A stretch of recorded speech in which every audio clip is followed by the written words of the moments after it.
How many of you have been hateful this week? Let's see the hateful people.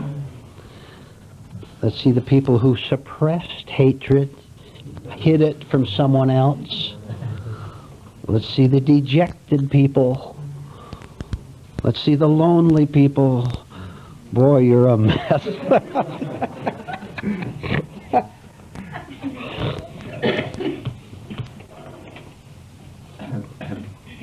All right.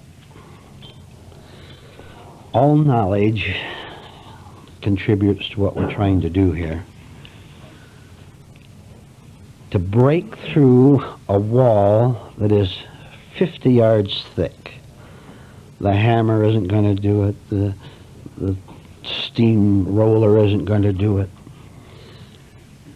Even if you have a steamroller and run it against that wall 100 times, 1,000 times, it's not going to make much of an impact on it.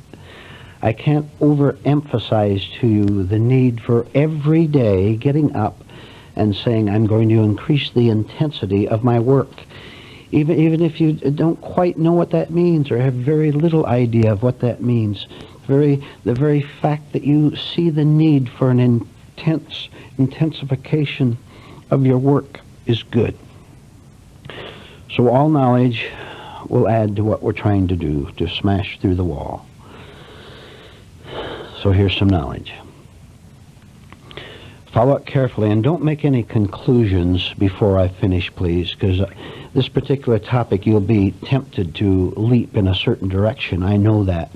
So sort of suspend all conclusions until I finish. No human being ever deliberately, consciously chooses evil. No person ever chooses consciously to be bad. Whether he simply makes a rude remark and hurts someone's feelings, or whether he starts a war which destroys half the world, this person doesn't do it saying, I'm going to be bad. As I said, suspend things or you'll make a mistake. He does this because his badness is his idea of goodness. It's his conclusion as to what will make him happy, fulfilled, feeling good, give him a sense of identity, give him a feeling of purpose in life. This is simply his idea of what happiness consists of. The bank robber doesn't go down and say, I'm going to be bad today. He says, I'm going to go down and steal some money because that money will supply certain needs I have. It will get me this or get me that, and everybody has to have money. But he doesn't do it with the intention of being bad, because you see, when we are aware of ourselves, aware of life, when we're conscious, there's no way we can choose to be bad. We can't choose to be bad when we're conscious. That would be a contradiction itself. When I'm aware, when I'm awake, when I'm wide awake, and there's no me there, then there is goodness. Not my personal goodness, but the very awareness means that I have disappeared. So there's a goodness there, and there is a happiness there already. So evil can only be badness, robbing a bank, being rude to you. That can only go on in a state of unconsciousness, of unawareness, in which I have called hurting you or robbing the bank as a good act that is necessary to me in some way. And so I go and do it. This is my idea of happiness. Look at the problem that we have now. I get a thrill out of getting away with robbing the bank if I don't go to jail. Or I get a thrill out of having a sense of power over you. This gives me what I call my happiness. This is where I get, use a common language, this is where I get my kicks. This is the way I get my thrills. This is the way I get a sense of feeling secure. I have something to do I have something to do. I'm going out and rob a bank today, or I'm going to bluster over people, or I'm going to do something that I call exciting. This gives me a sense of purpose of life, right? I have something to do with myself. How are you ever going to show me that what I've called my course of happiness is actually self-defeating? How are you going to show me that if I rob a bank and go to jail for it, or if I'm rude to you and you're rude back to me and we have a big fight, how am I going to disvalue this experience when obviously I call it a good experience? I'm not going to let you take away my source of happiness. I don't care how many parole officers talk to me. I don't care how many preachers give me sermons. I'm still going to go out and rob those banks and behave antisocial and anti-self, because this is my idea of what makes me happy. I'm going to have to take an awfully long and hard leap in order to understand something a lot higher than that.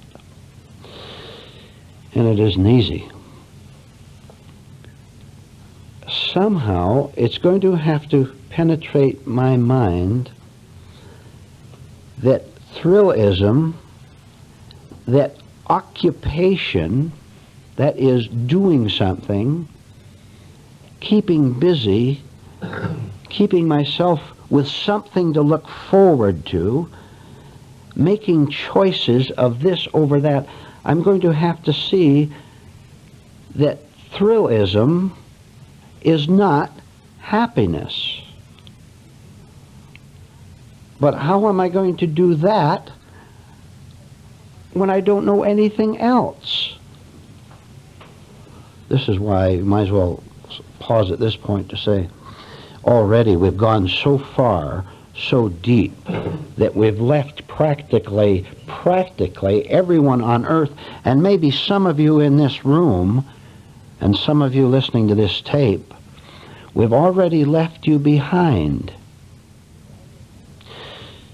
Because you don't want to make the effort to see, to watch, to be aware that the thrill you get, even out, take a simple thing, the thrill you get, the excitement you get over making extra money, over getting a raise, over obtaining this or that, you can't shut off the thrill of making that $3,000 commission in one day. You can't shut off the exhilaration. Your mind is going 1,000 miles an hour waiting for the first person to tell about it. The boss himself will be delighted with hearing that you made that big sale. With telling your wife about it, with making little records about it. You made one day $3,000. I'm no dummy. I didn't do well in high school, and they thought I was stupid. But those guys, those degrees, I'm making three. This unconscious enjoyment, quote mark enjoyment, of participating in my own self-created drama, my participation in it, my wish to have a false life, a false enjoyment, is all that matters. And it makes no difference to the average person. Listen to this, incredible. It makes no difference to billions of human beings how often their self-created pleasures of the raise, of tricking someone, of getting something on someone, it makes no difference how often the opposite does swing over, so that they go into depression because a week after making the $3,000, the boss fires me. I can't figure that out, the injustice of this world. It makes no difference how often I swing over to my bitterness, my sorrow, my depression, my emptiness, my feeling of being isolated, my feeling of having no purpose. Now I had a purpose If I can just get that man's signature for this new wall we're going to build around the complex, I'll have a commission of $3,000. It makes no difference how often I see that it swings over. Sooner has to swing over to a feeling of emptiness. No matter how often I'm punished, by my reward, I never investigate the very, very strange up and down pattern of my life. Okay. We've left the multitudes behind. They're not going to follow this. They don't want this talk. There's no interest in it tomorrow. But we have determined that we're going to do a little bit better. All right. You have to watch both sides of it equally. Both what you call the pleasure of the $3,000 commission and the pain of the depression when you get fired after you thought you were going to get promoted. Listen to me. If you want to smash through the wall, collect as many griefs as you can. Some of you are saying you got plenty already. I'll tell you, I know you have griefs. Without exception, you all have griefs. But you're very foolish. You're not using them. You know what you're doing instead of using them? You're living them. You're living your griefs in the wrong way. Take the future alone. Look at how many of your problems, just look at it. You can do it while I'm talking. Look at all the problems you have that are connected with the future. Right? Financial, I'm okay today, but what happens when the money runs out? Social relations, oh, it's okay now, but what if I lose my friends, and maybe you should lose them? Look at how many, I'm going to grow older, I'm going to look in the mirror, and I'm going to see those lines and those gray hairs. And I'm not going to be as I'll get you. I'm not going to be as attractive to the opposite sex as I now think I am. All the men and women flock around me now because I'm okay, I'm young. But I see that old man or that old woman doddering down the street. Nobody notices them. That's going to be me. I'm afraid that's going to be me. So all these things are connected with the future, which means that unconsciousness, this unaware state, which creates all these false activities, and which it must desperately try to create its own happiness on its own foolish terms and on its name-calling, all this is connected very much with the part of the intellect that creates time, right? Maybe you'll see why it's so very, very important to keep coming back to the topic of how the mind creates time. The time is inside me, really. The time is inside you. I create it according to my own desires, according to my intellectualization. I think I'll be happy in 6 months. One person will be happy in 6 months. When this happens, another stretches it another year. So we all create our time according to our desires. And it's also another false move which will keep us from smashing through that wall we're talking about. Look, do it again. You're sitting here right now, and if you could see everything we've talked about right now, whatever time it is by the clock, you'd have no problems at all. You'd have no anxieties at all. You'd have nothing to do except to live freely. Wouldn't that be nice? Or would that idea of living freely right now without your worries, without your problems, does that bother you a little bit? Of course it does. What are you going to... The question always comes up, and some of you may not know that you're asking this question, but what am I going to do with myself if I become so peaceful, so happy? What will I do with myself? Don't you see that's a wrong question? Just to begin with, who are you talking about? What you will do with yourself?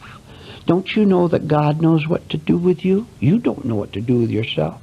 Not only that, but the self that you are living from always creates artificial duties, artificial activities, artificial happiness, artificial excitements, the whole business. And when they end, you're right back to wondering what you're going to do next. I'll tell you, I once gave you a sentence, I believe. If I didn't, I'll give it to you now. You can write it down if you want. And how profound it is. God always knows what to do next. You don't know, or I don't know, if we're living in the delusion that my identity, my separate self, depends upon me doing something in the next minute or the next day or the next year to confirm it, to keep it going. Because if I don't work like a beaver all day long to keep it going, it may slow down. It may slow down to the point where I'll have no purpose and no idea. The best thing that can happen to you is to lose all your purposes. Do you understand that? This would be what a hell that'll put you through. And on the other side of that hell is liberty. If you begin to lose, what are your purposes? Even again, as I'm talking to you right now, you look inside of yourself and ask what your how petty. How petty. Why do you have those purposes? Examine it, and you'll see confirmation of what I've talked about. That you are calling certain things good.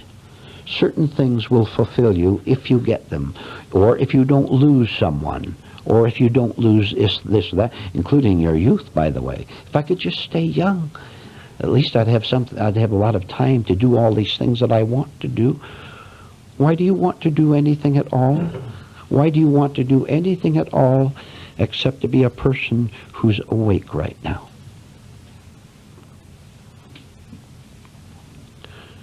I'll tell you, we're driving ourselves mad. We're driving ourselves even deeper into insanity, which only we know about because we're living it, we're feeling it. We're driving ourselves right into it because we won't stop and do the one thing, one word. Isn't this a good word? I don't think I've used it lately. Investigate.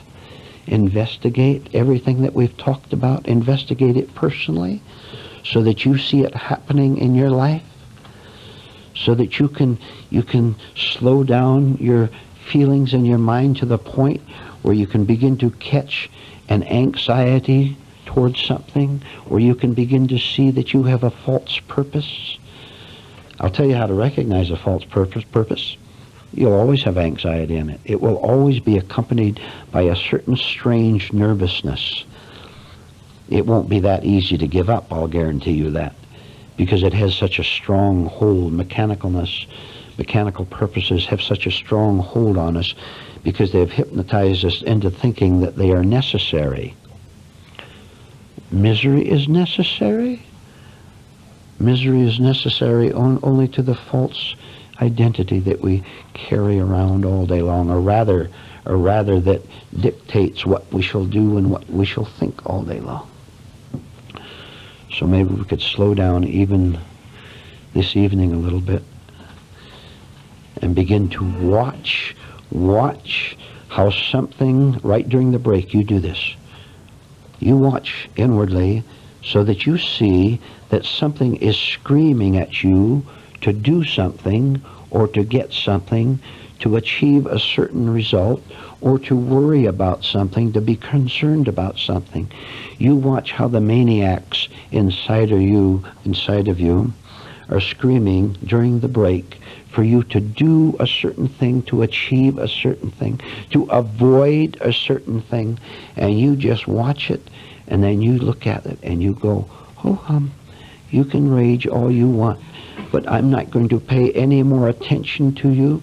I'm not going to give you power anymore over me by listening to you. And I'm not going to obey you. You won't do this again. Oh, you won't achieve it overnight, but it'll be a good start.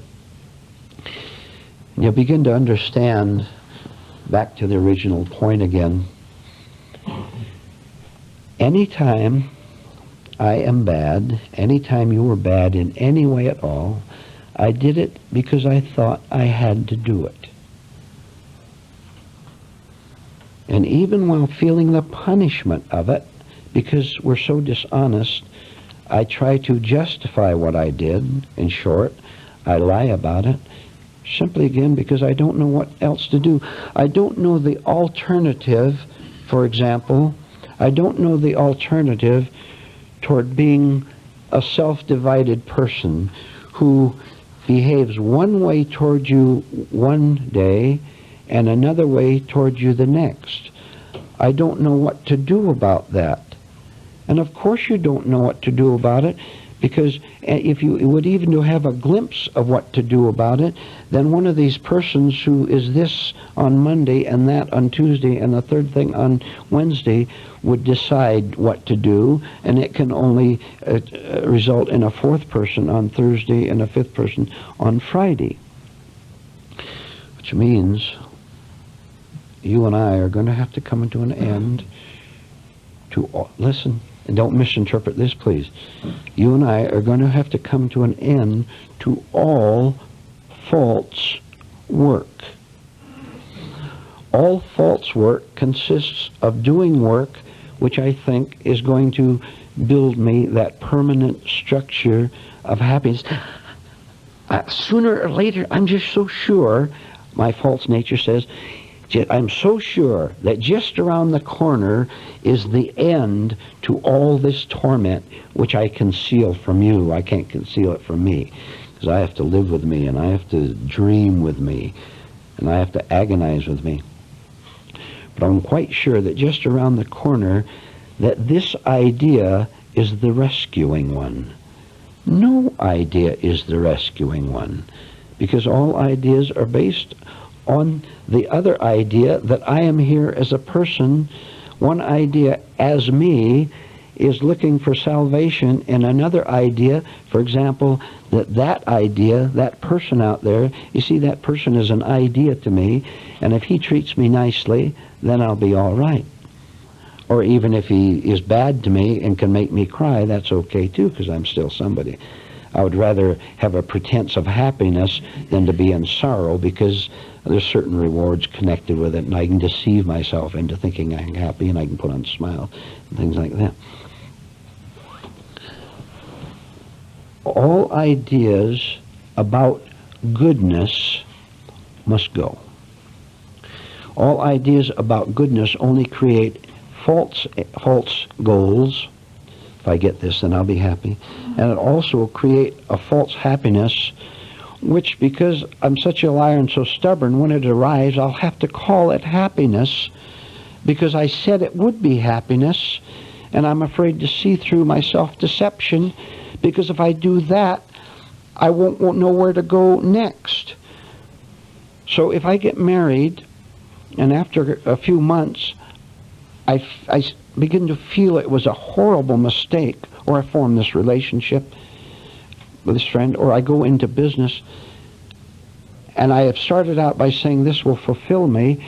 If I begin to suspect that it was fraudulent, that it was simply an idea that can't bring me happiness, I'll have to continue with the lie, won't I? Otherwise I'll see how foolish I was. Not only that, but I'll have to come to an end of my idea that I know what I'm doing, that I know what happiness is, and this is much too shocking, much too embarrassing, much too much of a humiliation to me. So I have to keep up the front, and I have to pretend I'm happy living with you, or conducting this business that I got talked into, or whatever, the whole thing.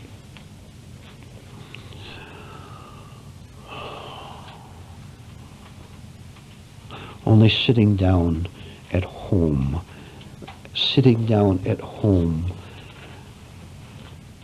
letting 10,000 stupidities, blunders, mistakes come in and overwhelm me while I'm sitting down on that couch, only that can save me.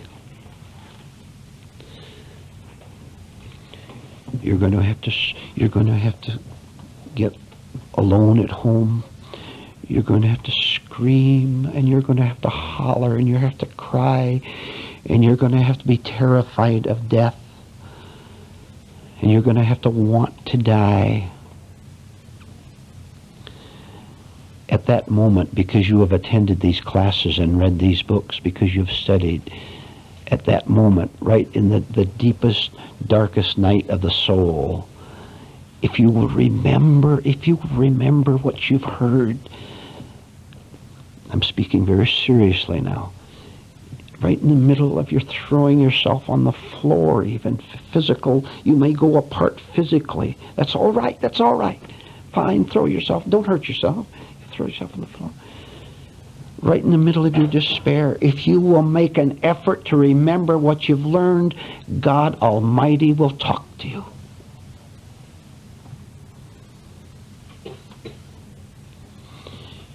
You will get up off of that floor exhausted. This is the natural exhaustion. You've been through a terrible emotional strain. You'll be tired, you'll be confused, but I'll tell you, you will get up off of that floor with something you've never ever had before. Do you want to call it light? That's all right. You want to call it a bit of God? That's fine. You want to call it a bit of your essence that's beginning to come alive? That's fine. You couldn't begin to forget that experience because it's the first one. And you'll know that it came about as a result of your increasing honesty, where you said, I'm going to have to face it sooner or later. I can't lie anymore. If I continue in this lying anymore, I'll go insane. Look, don't be afraid to go insane. Listen, it's your attempt to keep what you call your sanity that keeps you insane. You have no sanity. You're calling that sanity, and it's insanity. You understand? See the insanity is what we're talking about. All your life, all my life. Don't be ashamed of it, for heaven's sake. Unless you reach this crisis, nothing can happen. You'll be trying to hold yourself back. You'll be trying to put on the stage performance. There is a power that is above our ideas of what goodness is, of what happiness is. There's a power that is way above our ideas of what God is, of what rescue is, of what salvation is, of what the new birth is, of what self-transformation is. There is a power that is above our thinking about everything. If I begin to suspect my insanity and my blunders and my mistakes and my lies, and I sit down sometime and let it overwhelm me, just let it overwhelm me, not trying to fight it, that will be the start of a miracle. A miracle can happen to any one of you in this room who will do this. You try to disobey the rules, and you'll go in the wrong direction, and you will get hardened so that you will not be able to have this experience. If you want your way, you can have it, but you can't have the way of truth. And I'm telling you, all of you, whether you've been here for a long time or whether you're new, you're going to have to make a choice as to which way you're going to go. And if you make the wrong choice, you will never know it, because you will continue to live in self-deception. You'll live in darkness, which you'll suffer from, but which you will call, at least as my life, my independent life. But it will be a hell of a life. I'm not using bad words. I'm doing this to describe it. It will be a hell of a life, and you will know it because you will be living in it.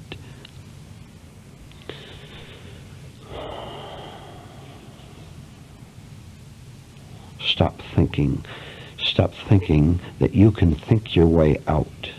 You can't do it. You can only come to an end of your ordinary thinking.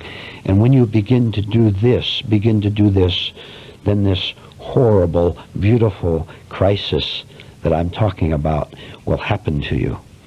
And I said earlier, don't be ashamed of yourself. Let me keep that and say the opposite, because they both apply. You just be as ashamed of yourself as you want to be. And you had better start. Be ashamed of your lies. Be ashamed of how you've kidded yourself, how you've lied to your wife about how sincere you are about spiritual things, how you've lied to your husband.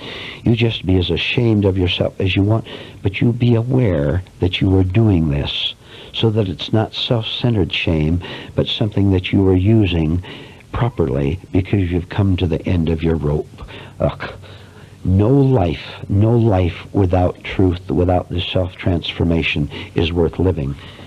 The life, ladies and gentlemen, in this room, and all of you listening to this tape, the life you are now living is not worth living at all. It has no purpose. It has no happiness in it. It has no self-command in it. It has nothing good about it at all.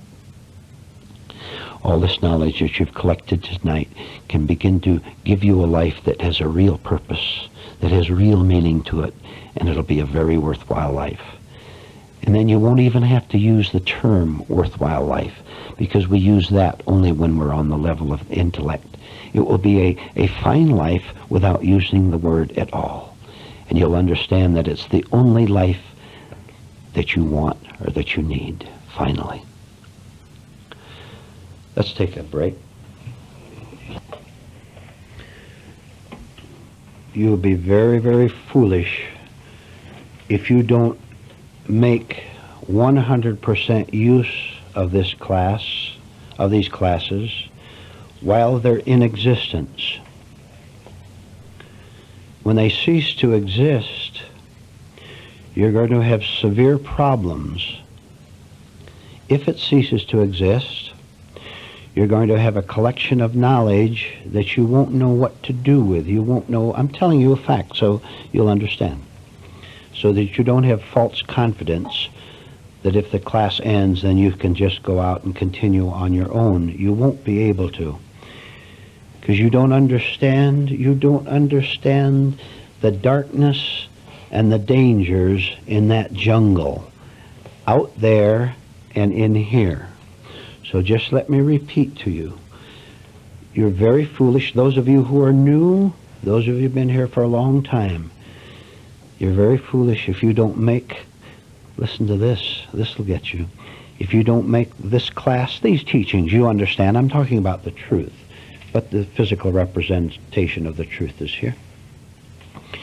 Be very foolish if you don't make it the most important thing in your life, the only real big thing in your life. So you go out and you earn your living. That's not very important. Anybody can do that, and everybody does that. You take care of your home, or you put a new roof on it. That's not very important. You go on a vacation. Anybody can do that. Your whole life should center around what you're hearing and absorbing here.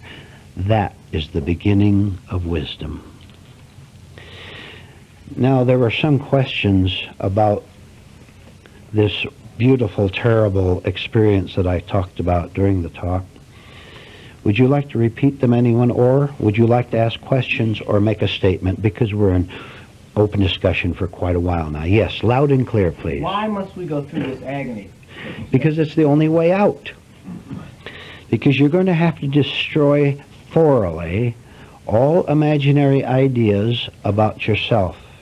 And this is what hell consists of.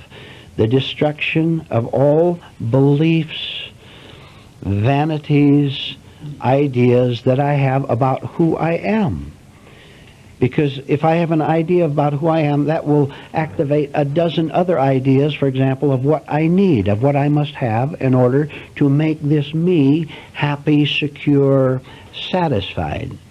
So the destruction of the self, of this imaginary entity here, the destruction of that is the worst hell any human being could ever go through, because it's the death of everything he has called valuable.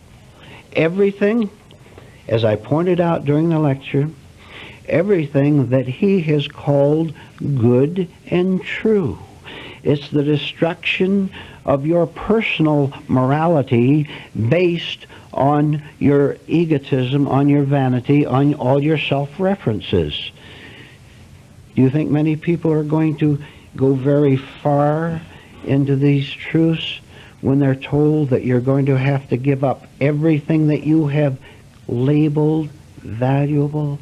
First place, they wouldn't even understand that. What do you mean label valuable? It is real value to me. My religious life is indeed, sir, the most important thing in my life. I'm very active in the church. I can quote the Bible far better than you can, probably. I have a degree in theology. Yes, that degree in theology and all your pleasure of preaching and telling other people how to live, that will have to go. Your salary will have to go. Or if you're not a professional, religious professional, if you have no religion at all, then your atheism has to go. Because your atheism is a belief in yourself too. See, we've got you whichever way you turn. An atheist says, I am a non-believer, which is just as destructive as saying I'm a believer. There's an I at the center of your declaration. And hell is the voluntary, deliberate surrender of the self. That is what hell consists of. If you succeed in passing through hell, you will reach heaven, which is not a place, but an inner state, just as your hell now is. How many of you have been in hell this month? How many of you lived in hell this month? Huh?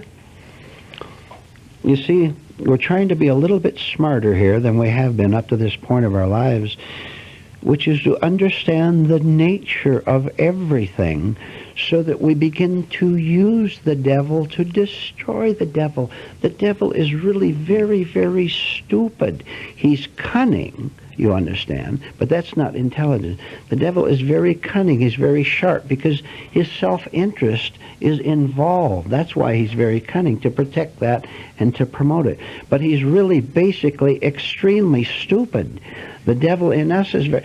You mean to say we're not stupid, clinging to the kind of life we've lived up to this point, clinging to that, refusing to give up, wanting to argue?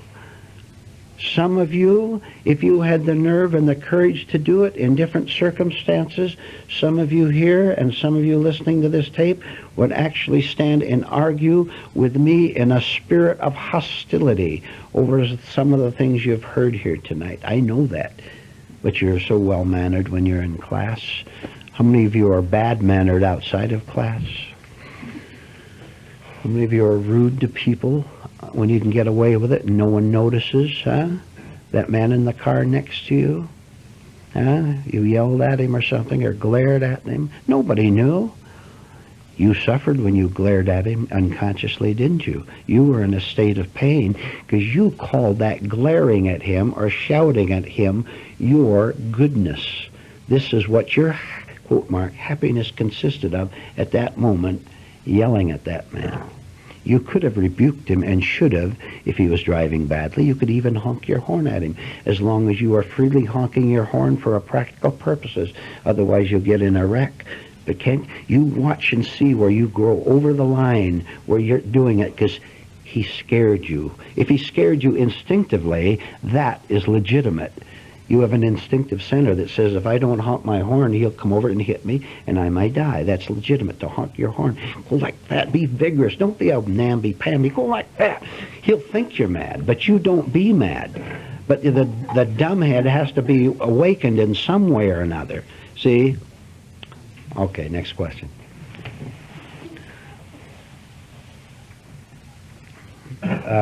Randy, please. Loud and clear. Okay. Each time you say that unless I follow the rules that you offer in this class, I won't be able to know anything higher. Yes. Well, I just get agitated inside, especially if, for instance, 2 rules. We're not supposed to be involved with people telling dirty jokes or engage in any kind of drug taking. Correct. For some reason I feel exempt. What is actually going on inside of me? All right. You said you felt agitated, did you not, when I tell you you must follow certain rules, correct so far? All right. When you are in a state of agitation, are you also in a state of understanding or misunderstanding? The latter.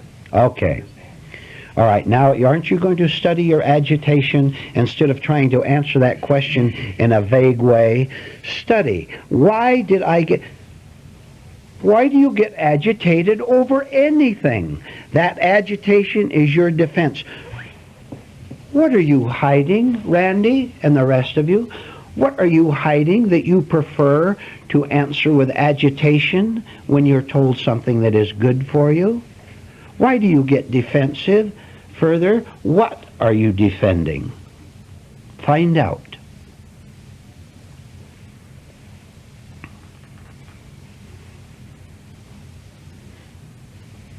Let me give you a couple quotes while we're pausing. Like to write things down? Write a few things down. These are all very good.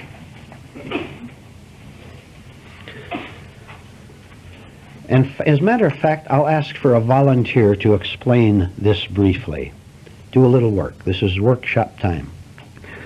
I am cruel to everyone whose badness I defend. I am cruel to everyone whose badness I defend. First of all, do you understand it? Aren't you cruel to someone when you defend their evil? Why are you defending it? Because you're identified with them, allied with them. You want them to like you. This is the way the world is run. This is so obvious. You should have no problem with this. And you are therefore cruel to that person because you are preventing him from learning. You would rather be loved by him than to have him learn the truth, which means that you don't want it yourself. Now you may comment if you have a comment. I see no comment, so I'll go on. Listen to this one. Only insight into the invisible person can protect you from the surface charms of the visible person. Ladies and gentlemen, mark that one well. Could you repeat it? Yes. Only insight into the invisible person can protect you from the surface charms of the visible person. Any ladies ever been fooled by a con man who was charming? Any men ever been taken by a woman? Boy, could she smile.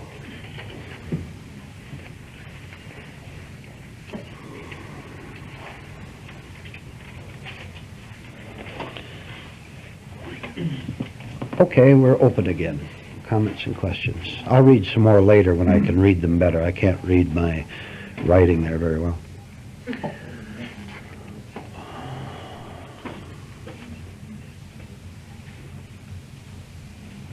When you were speaking just a moment ago about our anger at someone, say that cuts us off on the road, what I experienced that this afternoon driving up here, and it's a reaction, and it happens so fast that I can't control it. Should I try to suppress it, or how should I handle a reaction like that? I did explain it, but it's not easy to understand. The instinctive center of self-preservation must react. There's no way you can control it. It's involuntary. It works without you thinking about it. It says, if that man cuts over a little further, he's going to drive me off the road, and there's a big cliff there, and I'm going to be killed. You're going to suppress. You can't suppress instinctive reactions. They bang, right? But the anger and the hatred. That comes later. How do I get rid of that? Come to class every night. A few more times. 1, 2. All right, then in that case, if say you've been working on yourself for a few years and your reaction, you don't have to call it anger if you do come off. If you stayed with the instinctive reaction, which is to save your life, stayed with that, because you're awake at the moment, you would not go on to ego anger. What right do you have to do that to me? Or this is my half of the road and that sort of thing. Yeah, so then in other words, if I blew my stack instinctively, I don't have to call it anger. Fantastic. What are you saying? No, what I see, if instinctively I got angry. You had better start distinguishing. That's what I want. Okay. Go ahead. You had better start distinguishing between instinctive self-protection of your physical life and ego anger over someone crowding you off the road, because you have to see the line, and it's very difficult to distinguish between the two, because we, in our vanity, would rather say that's not anger, ego anger, that's my instinctive reaction. Someday you'll be able to see the difference in the two, and then you won't harm yourself by ego anger.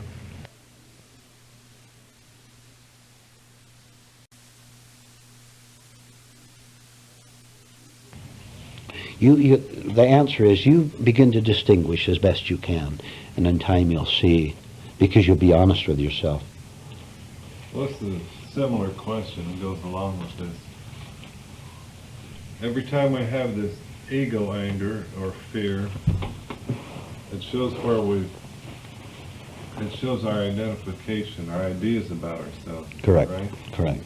So if I'm trying to practice watching this to see where I'm identified, if that feeling goes through me, it proves that I'm identified with an idea. Is that right? What did you say? Okay. I'll try to put it another way. Trying not to identify with the feeling. Is it possible for the fear or anger to go through me and not be identified with? No, if there's a real anger there must be identification there. If there's real anger, not instinctive protection, there must be identification, but you don't see it. You don't know what it is. Look, you watch yourself. Just take one word. Watch your real motive for doing something or saying something. And I'll tell you, you will find it way, way down deep underneath an entirely different thing than what you attribute it to, because we're so used to lying and saying, I did this or I said that for this reason. And it's an entirely different reason, if you could be honest. It's very difficult to do. What does a politician tell you? What does he tell you the reason he is running for office? What is his reason for running for office? And what is his real reason? All right, you want to help somebody, and you tell them, you tell somebody else and tell yourself why you want to help them. What is the real reason? What do you want out of helping them? What benefit do you want? Look, also watch how we get angry when we get trapped in the motive. You find my real motive. I'm going to get mad. I can't take it. You're beginning to shake my security that I am a good person. If I'm a good person, am I going to hate you? Now, are we going to see that contradiction just to begin with? You see through me. You see that I'm doing something really for my selfish little financial motives, whatever motives I have. You see through me, and you bluntly tell me that. Boy, am I going to burn. Boy, am I going to hate you. I hate you because you have exposed the illusion temporarily. I'll cover it up real fast. You've exposed the illusion that I'm living in, that I am really, I'm a really helpful, cooperative person. I care for other people. Beware. I can't stop the anger at all. The best I could do is divide and see that it is angry. Yes, that's very good. That's the beginning, at least, of non-identification, which is the beginning of the end of you. All right. Which is what we're working at. Roel. Sir, you say very much not to lie to ourselves. And I was wondering, when a person is scared, when I am scared, I try to run away from the scaredness by inventing some sort of happiness. And if I stick to my scaredness and see it completely, you say it will vanish. Say that last sentence again. No, when I am scared, and then when I try to run away from it, you say to see it, not to run, not to lie. Now, what could be helpful for me to remember that? Just do it. Just Do just what you said. Don't complicate it. Do it. If we run away, look, if we want to run away from the jungle, we will run into another part, running away from fear. If I'm in a fearful jungle and I try to run away from it, I will run into another part of the same jungle, but call it the pretty meadow. I will call it that. See? But I will still suffer from the jungle. I have to suffer from it because I'm still in it.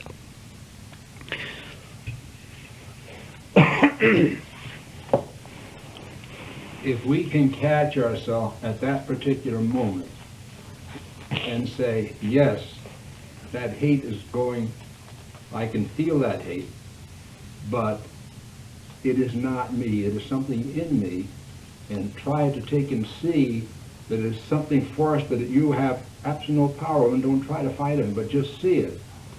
then that's the only way I can stop lying to myself. That's correct. But you see, you do this more successfully when you reach a certain point of disidentification, if I can say the word right. I want to be my anger. It's all I've known. I mean, look, my anger is the defense of my me. You tell me to give up my anger, that's going to be the death of me, because I am my anger itself. So I'm not going to give it up. So I eventually have to see that I am in essence, in reality and truth, not this anger. If I begin to suspect this, I lose my valuation of the anger. Not only that, but I see that it is a good thing, the only sensible thing for me to do to stop identifying with my anger, because it burns me. It's my hell. And as I see this, that gives me courage to give up being who I am, give up loving my hell, and as it fades, then something that is not hell takes its place. But I mustn't identify what this other thing is, or I'll create it out of my thoughts and will merely be an egotist in the east part of the jungle instead of the west part. I've simply moved to another part of the jungle. Are we saying I'm nobody? When I don't know who I am, then I'll know who I am. Yes, but you won't think about it. Not at that moment you won't. If you say I'm nobody, you're still somebody. Yes. You have to be nobody without saying it. Yes.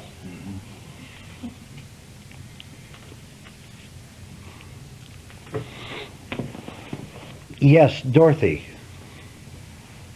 Vernon, you have told us at another time not to cry, and now you're telling us to throw ourselves around. Are we supposed to save our tears for the biggies? Is that I missed the joke, which I'm sorriest about. Are we supposed to save our tears for the biggies? For the biggies. But really. When I tell you not to cry, how many of you, all right, I once told you you're never to cry. How many obeyed this? How many disobeyed? Well, I knew you would. But aren't you a little more aware of yourself crying? Huh? See? Now, wasn't that a helpful bit of advice?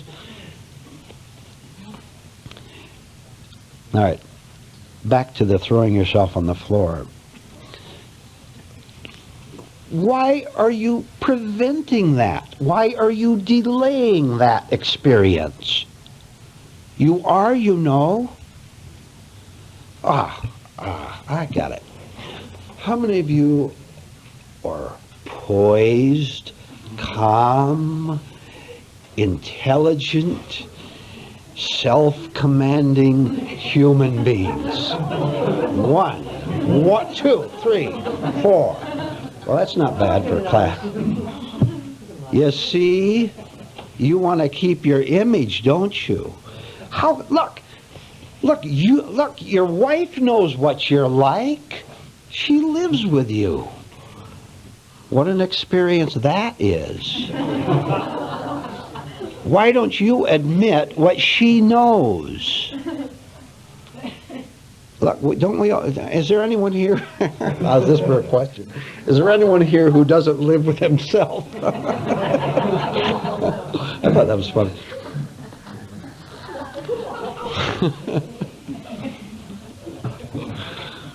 We know what we're like, and Chuck's hand is up. Well, I'm going to have to watch as I say this, but we can't take you exactly literally. You give us the right idea, and then, like, say, if we're downtown, we can't say, well, now what do I do with it? Did should I turn right or left? We have to... Let's both start life all over. Try again. We can't take you exactly literally. I have to destroy the things I tell you once I tell them to you. Otherwise, you'll take them, for example, as moralistic principles. Yeah, that's what I know. I think I know what you're getting at. All right, but now I see if I back away from that, and I see what I'm really like. I say, wow. What do you really like? Let's find out. mess inside, then sometimes I go from all kinds of different states. But it's knowing this is pretty good though. Very good knowledge that I can get out of the bad state, stay with that bad state, and it ain't permanent. Yeah. One trouble of yours and everyone else, but I just happen to be talking to Chuck now, is that you're kind of proud of yourself, huh? Aren't you kind of proud of yourself for being so confused? Aren't you proud of yourself for being the center of attention? You are the psycho, the super sickie who needs help. Isn't that marvelous that you are the one? As long as you want to be the sick one, you're going to continue to be sick. Do I see a hand? Yes, please. You said at one time that we would never have to cry again, and now I understand you to say that these crises are progressive things in our lives. Are both true in this, as they progress? Do we just not cry about them? Or? The time will come when with your work you will cry yourself all out. Now I don't mean that as merely as a temporary thing where you're tired of crying and you want to watch television or something because you've enjoyed your drama, you know. I'm talking about the fact, look, when you weep, you tell me who you're weeping over. Huh? Did you maybe say cry consciously, or when there's... All right, the beginning of that would simply be to notice yourself crying. Okay. You're not conscious yet. You're watching. Well, how many of you like to cry? Let's see, you like to cry? You like it? Huh? All right. You're crying about yourself, are you not? Now, can't you see that every time you cry about yourself, you increase the force of the self that you need to cry about? So it goes right around in a circle. You're crying, so you deceive yourself into thinking that there's someone there who should be cried over, how badly you were treated, how someone hurt you, how your plans aren't working out. You're continuing hardening the illusion that there's an entity there that you should cry over. And that's the best way to keep yourself crying. I've told you, in certain circumstances, you tell someone, some of you ladies, for example, or you ladies listening to this tape, you tell them, oh, knock off the tears. It's a great performance, but I've seen better ones. You had better watch out. And you'll see whether this was an ego-centered thing or not. Don't say it, unless you've got a sailplane to get away.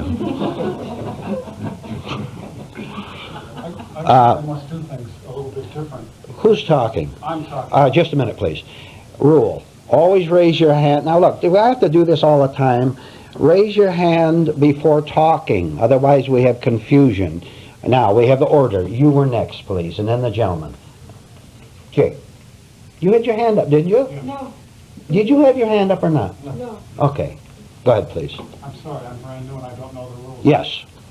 I guess I must be a little bit different. I find that when I cry, that's when I find out what I'm crying about.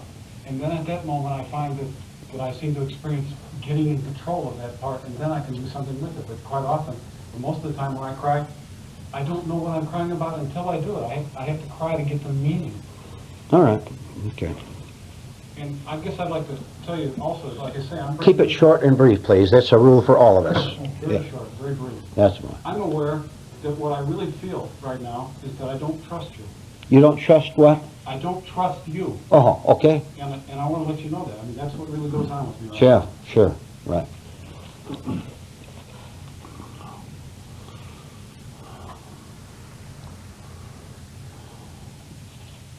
Chuck. It's foolish for me to trust anybody. Right.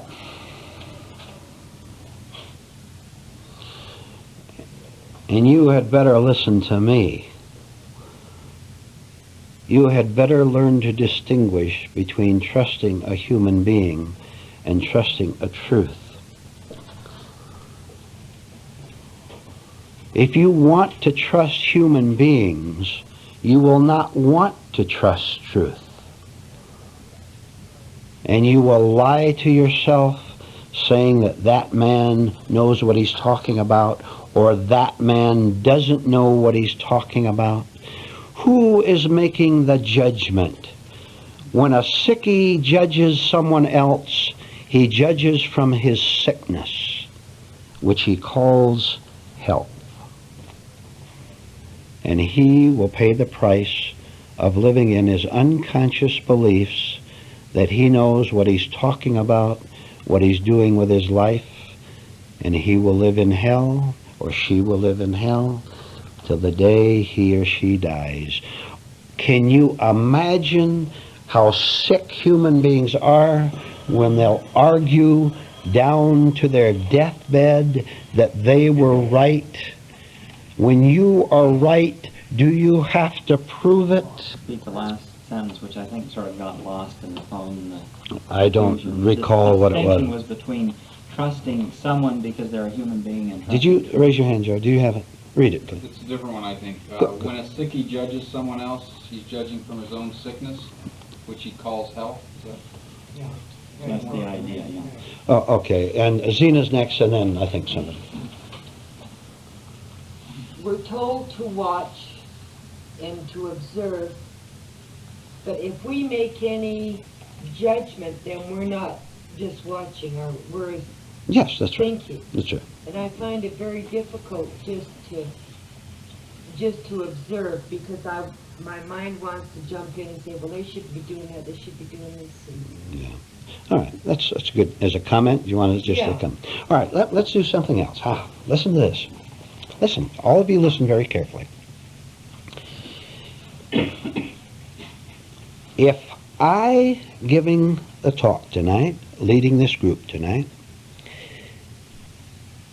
upset you, make you nervous, make you angry, hostile, jittery, argumentative, follow now.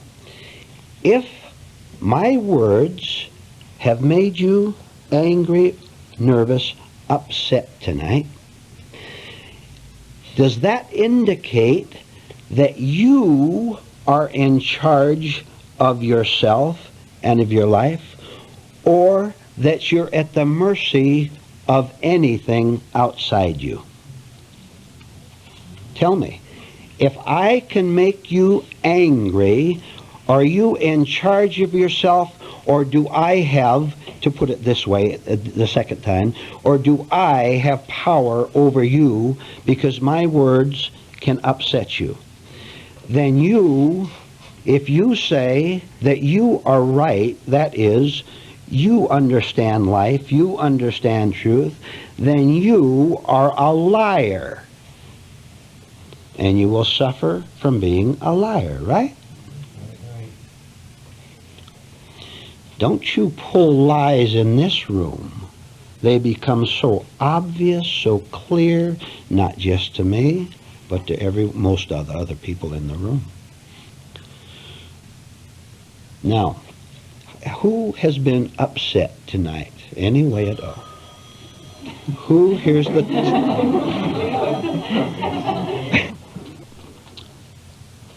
Oh, Gordon next. I've noticed when I wanted to trust someone, I usually wanted something from them. Yeah. Who else? Chuck. Well, back to that last comment I meant, but we can't trust you, but we can sense something's right here, and nothing's going to harm you coming here. Well, something dreadful can happen to you coming here. Oh, yeah. The destruction of all your big phony lies which you treasure. You treasure them so much you would rather go to your grave a liar, calling yourself right, than listen to God, listen to truth. And I want to give all of you another instruction which I've given you before. This is all of you, so it won't be individualized. You're to look at the dictionary definition of blasphemy. Those of you listening to this tape, I want you to do the same thing. This is serious business. Don't you pull any nonsense on me in this room. When you get home, I instruct all of you, and as many dictionaries as you have, because they'll phrase it differently, I want you to look up the dictionary definition of blasphemy. And some of you had better shake in your boots. That's the only chance you have, to shake in your boots. All right. Comments, questions?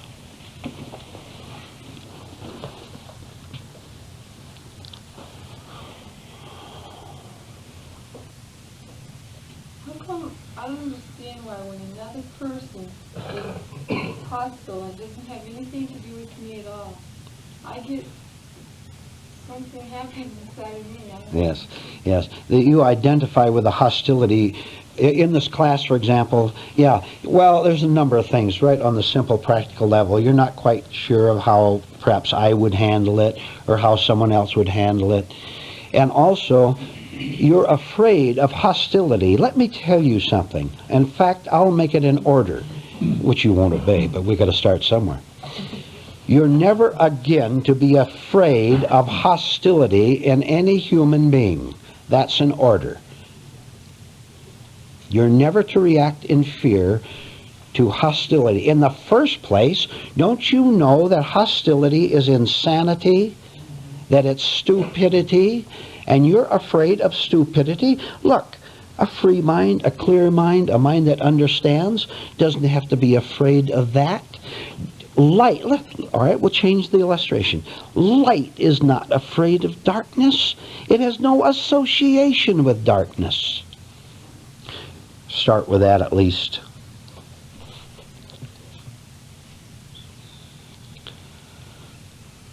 Hostility can't touch essence. It can only touch invented personality. Does that help a little bit? I saw a Tom. When realizations come, however small they are, they're very elusive. You can't hold on to them. They come and go in a split second. A flash in the night. All right, that's quite true. But you won't forget it. If you see that flash, you won't forget it. You can't forget it. Essence can't forget itself, and that's a touch of essence. That is, of our real nature.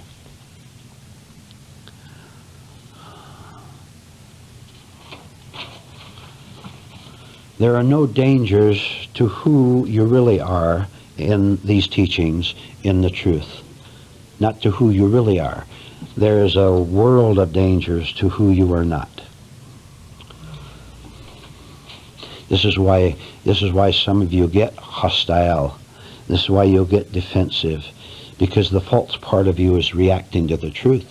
Can't you stand apart and observe that? That would be progress, wouldn't it? I see a hand and it's Rod. Who are we really? Pardon? Who are we really?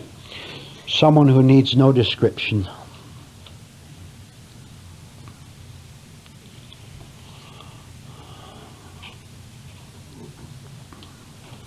Dorothy. Vernon, I've been noticing lately that, there can be different situations will come up. And it seems instead of reacting instantly, there's this blank space. It's as if something has been erased somewhere. What is that? All right. Now look, Dorothy. If that isn't imagination, it is the blank space you're looking for, which is the start of the slowing down of the reaction. Remember, we've had lessons here many times about putting a pause, a gap between the experience and your reaction to it, to begin to chop off the mechanical automatic reaction that we usually have. You'll see the gap lengthening as you work, and finally there'll be no gap at all, because there's no false self to create a gap. There's the challenge out there and the false self, so to speak. As it collapses, there's no gap. But you have to experience this.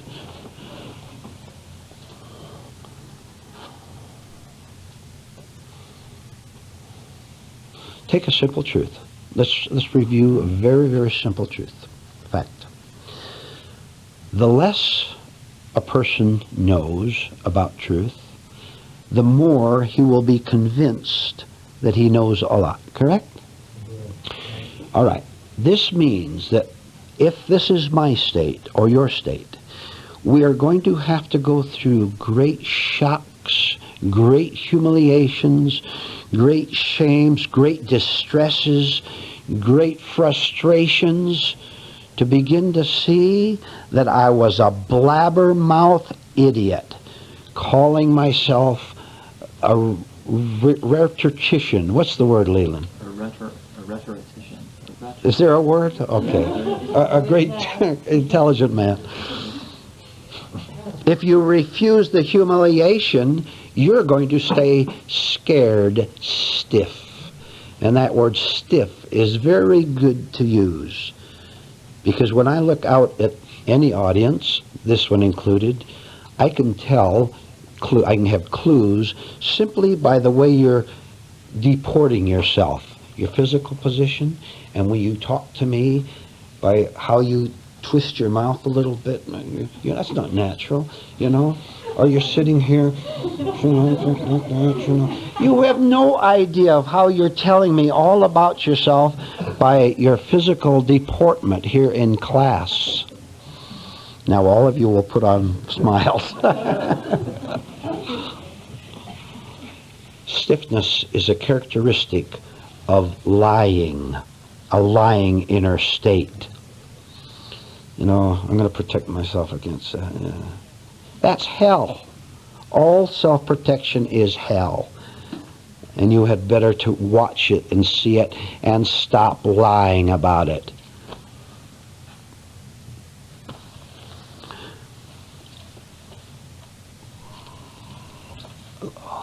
One point, and then Mr. DeFrancis. I'll throw this in fairly quick. The reason we can all be very relaxed here, and I'll change that. The reason I can be very relaxed here, regardless of what happens in here or in any class anywhere else, is because I see quite. Next.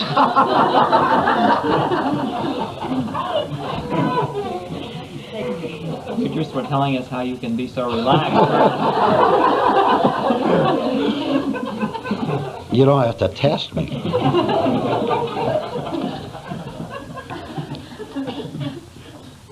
Is because I see quite clearly something that was said in the New Testament, which I'll roughly paraphrase.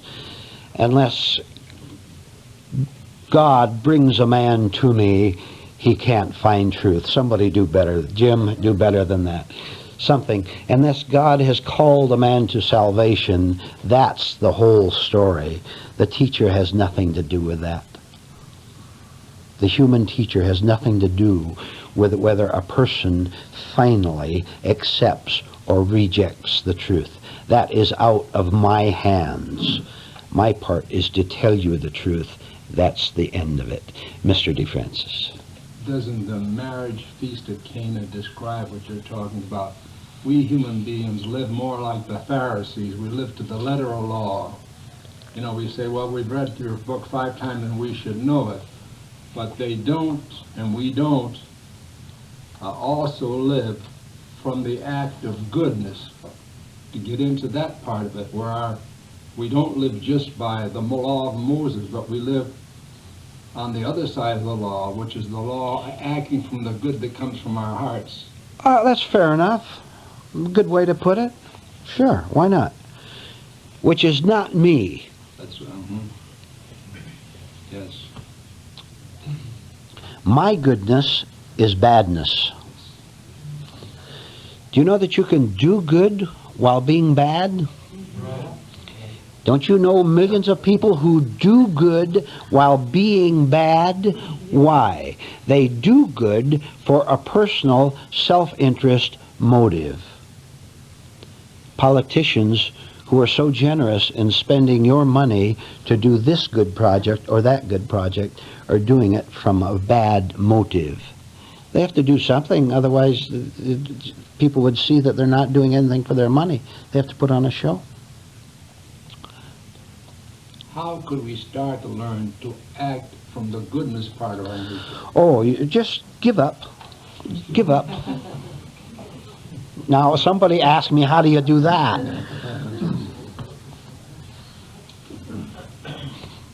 I smiled so you wouldn't think I was really hostile.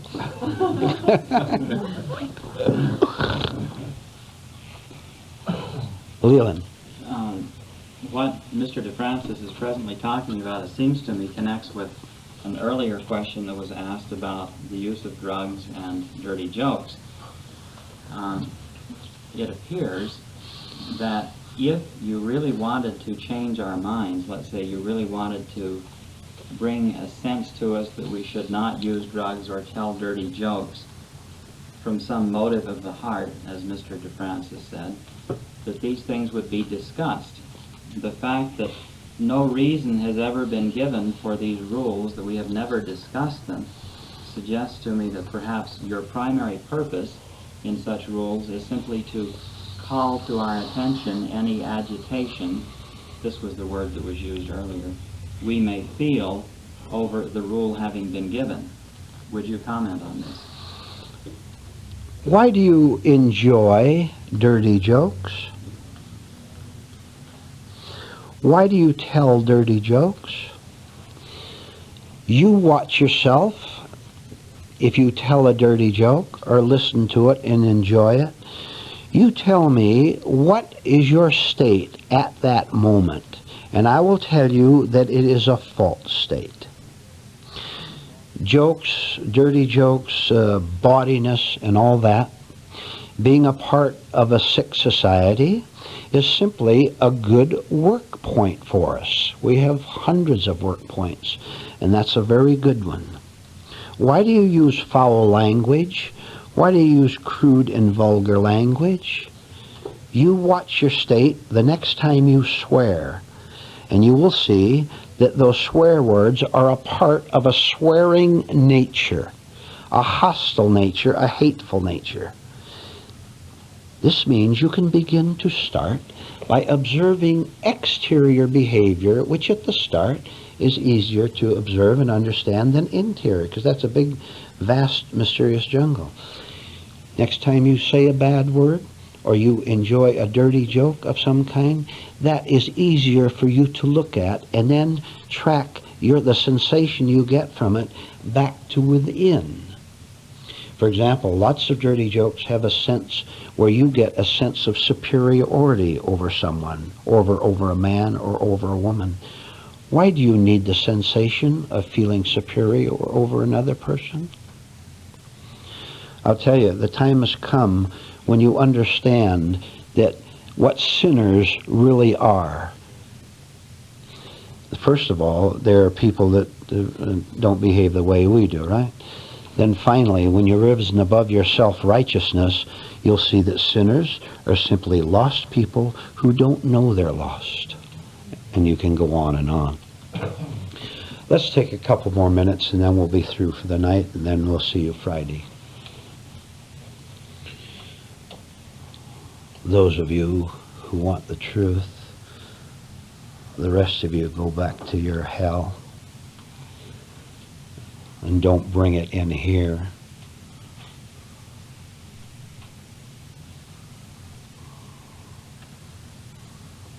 Yes, please.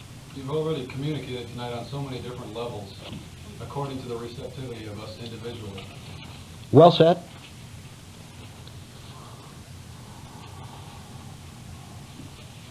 Well, sometimes I say something out to you that I know you won't get mad, but then I feel, I shouldn't have said it. Okay.